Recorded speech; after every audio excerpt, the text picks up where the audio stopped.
The Nintendo Switch 2 April Direct is fastly approaching on April 2nd, and I wanted to go over a topic that I didn't spend too much time on recently with a Pokemon Presents video, but I wanted to get into some of the theories and what I think is the massive opportunity, a huge opportunity for Japanese developers to change the complexion and the, I would say, style of what they're doing in order to create an even bigger and more efficient video game entertainment industry. I think that there is huge opportunity with the Nintendo Switch 2 based off of what some of these game developers have said in a recent interview that was anonymous by Automation, because obviously there's NDAs in place. So I talked about this before, but I wanted to kind of delve into it a little bit more and discuss some of the fine details of what could be happening here and what we could even be seeing that's already in place. So if you're into big Japanese games, or if you feel that some of your favorite developers are Atlus, Sega, Square Enix, Bandai Namco, Falcom, Koei Tecmo, I think this video is going to be for you. But we're also going to be breaking down some of the things that I think that led into this, because remember,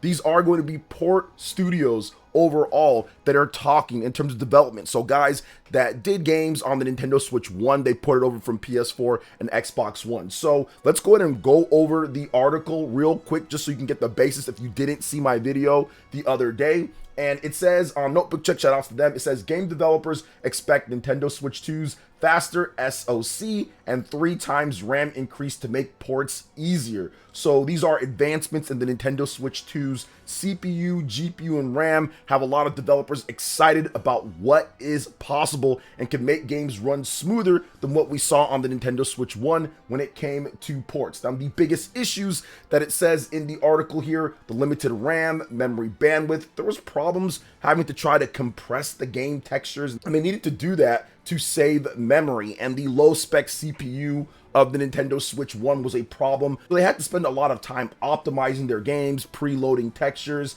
in the game environments, and loading screens, which in today's day, obviously you want to reduce the loading times as much as possible. So we're going to get into one of the quotes from the game developers. Quote, "We had to compress textures to the absolute limit to save memory, but the trade-off was that the more memory we freed up, the better the game would look, making the process feel like solving a puzzle. When I think about it that way, it was actually fun," says an unnamed developer who spoke with Automation. Now, the relatively low-powered GPU in the Nintendo Switch also meant that developers had to drop their target resolutions. We're looking at stuff like 1440p native. Well, that's got to go down, or even 4K for some games. That's got to go down to 540p or 720p for a lot of the Nintendo Switch ports, which was as little as 25% of the Switch's own native resolution at 720p. So definitely not great there. So here's what you can expect. And this is going to branch into what I'm talking about here with the big games. So when asked about what they're excited about with the Nintendo Switch 2, the port developers expressed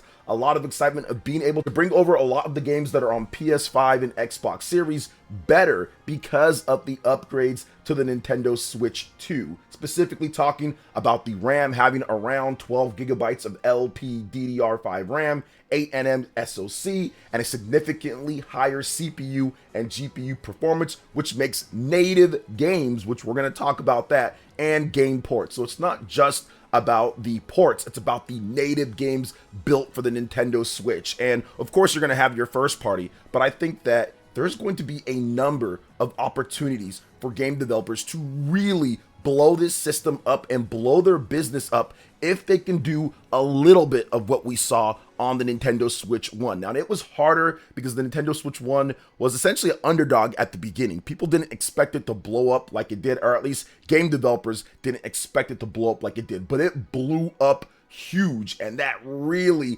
got into what these game developers are going to do. And I'm going to break down what's going to be happening here with Atlus, Sega, Square Enix, and some of the stuff that we've already heard and what could be happening. But you know what else might be blowing up? This YouTube channel. If all of you guys that aren't subscribed actually hit that subscribe button, that enjoy the content like this vid that I'm putting out. So if you do enjoy it, make sure you hit that subscribe button, hit that like button, and click that notification bell to get my vids as soon as they drop. Now let's go ahead and jump right into this, because I think that we could see, based off of what some of these developers are saying, we could see more games built specifically for the Nintendo Switch 2 from these game developers and publishers. Like I stated before, Atlas, Sega, Square Enix, Bandai Namco, Falcom, Koei Tecmo. I think that out of these developers, there's more that you can talk about, but I really think that Falcom and Koei Tecmo, those are the two developers that really kind of push things over to the Nintendo Switch. It was either early in Koei Tecmo's case,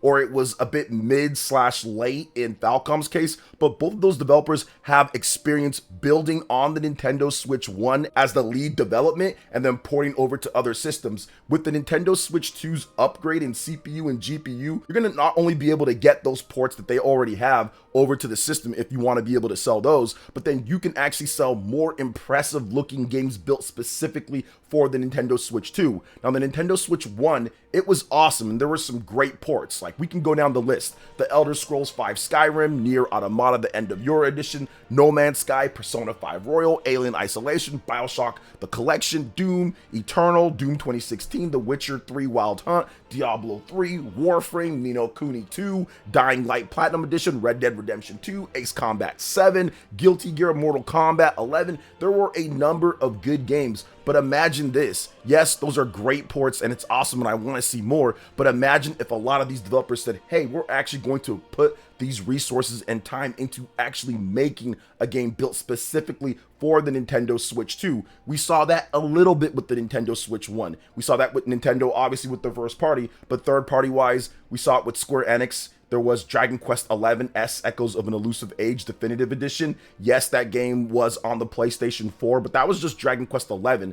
The Dragon Quest XI S version was actually built specifically for the Nintendo Switch, and then that version got ported over to Xbox and PlayStation later, which is why the original game on PS4 actually looks a bit sharper and better than the S version on other systems. So I do feel that if more developers did stuff like that, if Square Enix did stuff like that, that could be huge for a lot of their franchises. Dragon Quest built that way with a brand new Dragon Quest title. How about a brand new Final Fantasy game that has a traditional turn-based plus maybe light elements of action, kind of like Metaphor Refantasio, built into it, built for the Nintendo Switch 2, and of course ported over to other platforms. Yes, you're probably not going to get the utmost graphical capabilities, but you're going to reduce the development cost overall because it's going to be more about the gameplay, and you're not going to have to worry about graphics as much as you did with Final Fantasy VII Rebirth and Final Fantasy VII Remake. And two, once again, it's going to be something to where you can market and really advertise for a big audience in Japan and also a huge audience overall worldwide. So I'm not saying that it needs to be completely exclusive, but built for the system, then ported over. Now with the higher quality, you don't have to worry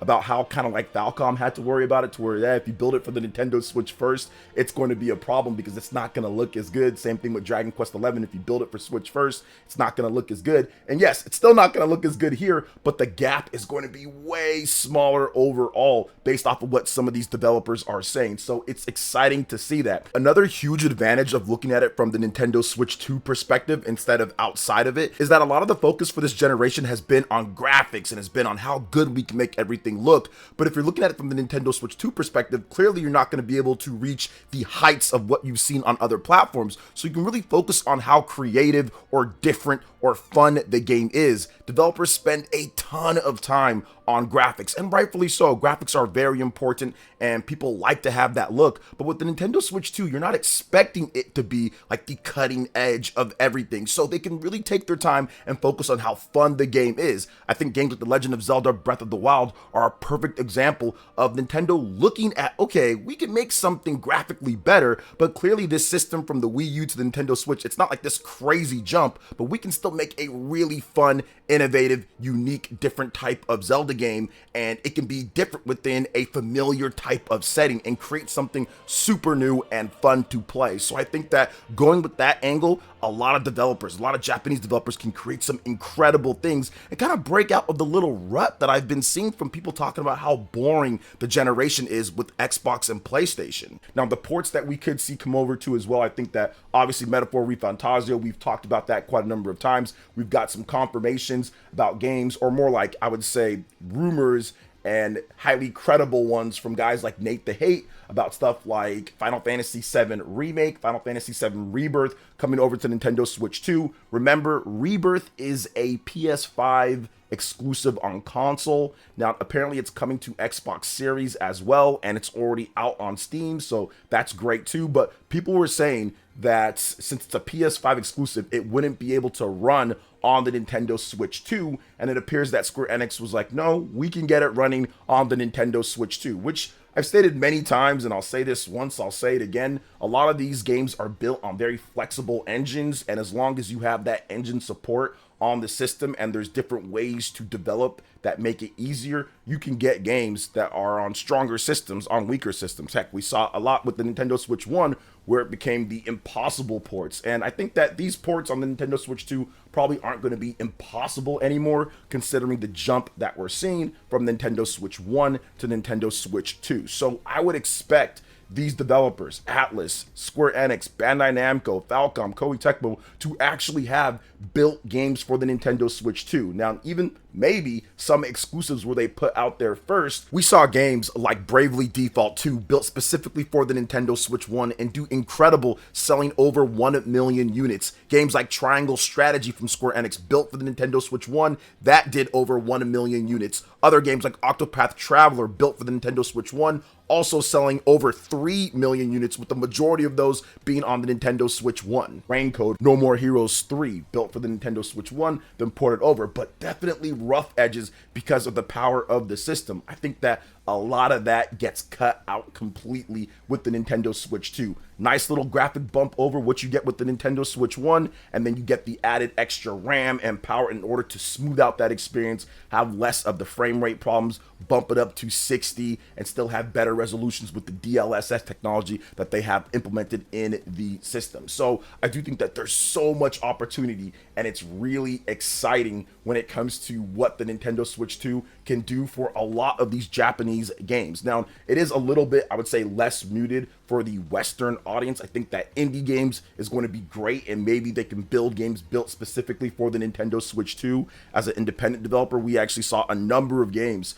indie titles, actually be announced for Nintendo Switch first, then put on PC, and then later come to other platforms like Hollow Knight and other games. So I think that's going to continue on with the Nintendo Switch 2, just because indie games are a perfect fit for a hybrid system. You can play it on your TV, you can play it on the go. That's kind of how indie games work really well. So I think that that is going to continue. But when it comes to major Western developers that are looking to push the absolute most graphical technology, I think that we're going to see some of the same stuff that we saw with the Nintendo Switch 1, where they probably put it out on Xbox and PlayStation first, and then maybe there is a later port to the Nintendo Switch 2 when it picks up in sales. But I do think that we are going to get more day and date ports of these Xbox and PlayStation games on the Nintendo Switch 2, especially like companies like Microsoft throwing their hat into the third-party ring and saying, hey, look, we're going to be bringing over a lot of our games to the Nintendo Switch 2, and even grouped it with the Xbox Series S or with the Steam Deck in terms of being able to get that on battery-powered or lower spec systems from what we see with the PlayStation 5 high-end PCs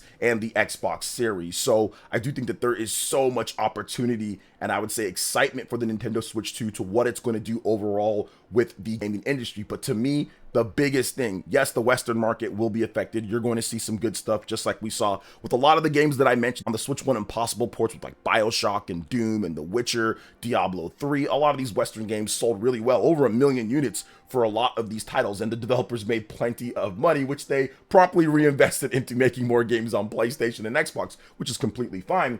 But at the end of the day, I do think that with the Nintendo Switch 2, there's going to be a fundamental shift with a lot of these Japanese developers, where the PS5 maybe is not the lead platform for every single thing going forward, and you're going to see more of the Nintendo Switch 2 being the lead, and even games being built saying, okay, we have this audience, so we can make this type of game. Maybe something like Xenosaga HD Collection, maybe that is something to where they say, okay, we've got positive momentum, we've got a system that's definitely stronger with the overhead. Clearly, these are PS2 games. They could work on the Nintendo Switch 1, but I do think that if you have a platform that has that audience that's going to buy a lot of these Japanese games, like we saw with the Nintendo Switch 1, I think that with a stronger system where you have more overhead and you can get ports done easier, I think it might be a bit easier to green light things that maybe you didn't green light before because you don't have that extra room overall with the Nintendo Switch 1. So we could see more unique games. We could see more Japanese type of titles built specifically for the Nintendo Switch 2. And I think that it all comes relative to what we saw with the market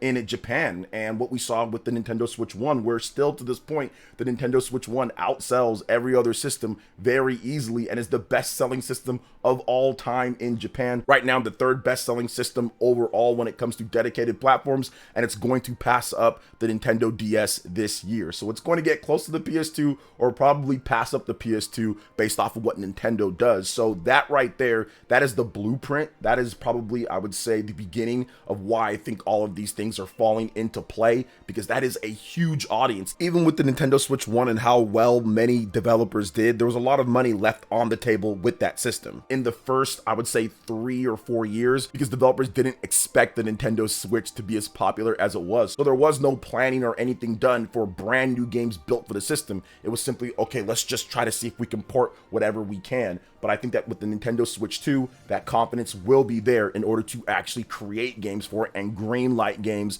for it, to get more people to pick it up, to get for it to blow up and be as popular or near as popular as what we saw with the Nintendo Switch 1. And obviously Japan is clearly ready for that. You look at the sales numbers and all that.